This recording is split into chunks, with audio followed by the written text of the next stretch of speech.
धनेश्वर मंदिर आहे चिंचवडमध्ये, की जे खूप पुरातन कालीन मंदिर आहे. शिवजीचं पिंड आहे तिथे आणि निसर्ग आहे तिथे. आणि खरं ते म्हणजे धनेश्वर नावच असं आहे की तिथे कुठल्याच गोष्टीची कमी नाही त्या ठिकाणी.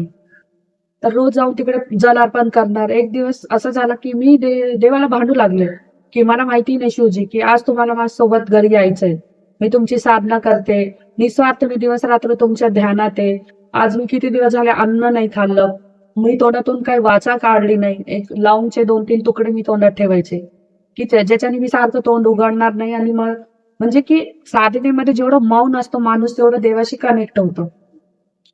आणि एक दिवस असंच झालं, दिवसभर मी बोलू लागले, बाबा तुम्हाला माझ्या घरी यायचंय. असंच रात्र झाली आणि पहाटे पहाटे जेव्हा मी शिव मंदिरात धनेश्वरला गेले जल अर्पण करायला, आणि मी खूप रडले. म्हटलं मला माहिती नाही बाबा, आज तुम्हाला माझ्यासोबत घरी चालायचंय.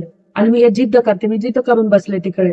आणि अक्षरशः जसं मी मंदिरातून बाहेर आले, धनेश्वर मंदिराच्या लेफ्ट साईडला बाहेर आले की एक बेलाचं खूप मोठं वृक्ष आहे. आणि त्या वृक्षाखाली मला एक महादेवाची पिंड सापडली. आणि त्या पिंडीवर, ही ती पिंड आहे आमची, त्या पिंडीवर एक लाल कलरची पोटली होती. जेव्हा मी ती पोटली उघडली तर त्याच्यामध्ये पिवळ्या कलरचे अक्षदा होते. पिवळ्या कलरची अक्षदा, एक रुद्राक्ष आणि एक कवडी असं त्या पोटलीमध्ये होते. आणि मी खूप खुश झाले की बाबांनी माझं ऐकलं. आम्ही ते महादेवाचे पिंड आपल्या गमछामध्ये गुंडाळून घरी घेऊन आले. त्याचं शुद्धीकरण केलं, अभिषेक केलं, त्यांना स्थापित केलं. आणि मला माझ्या ऊर्जेचा अजून आनंद होऊ लागला की अरे मी शिवसाधना करते. खूप लवकर बाबांनी माझं ऐकलं. बघा माझ्याकडे ना फोटो होता ना कुठली पिंड होती, पण पिंड स्थापित झाली ती की स्वयंभू माझ्या घरी आली.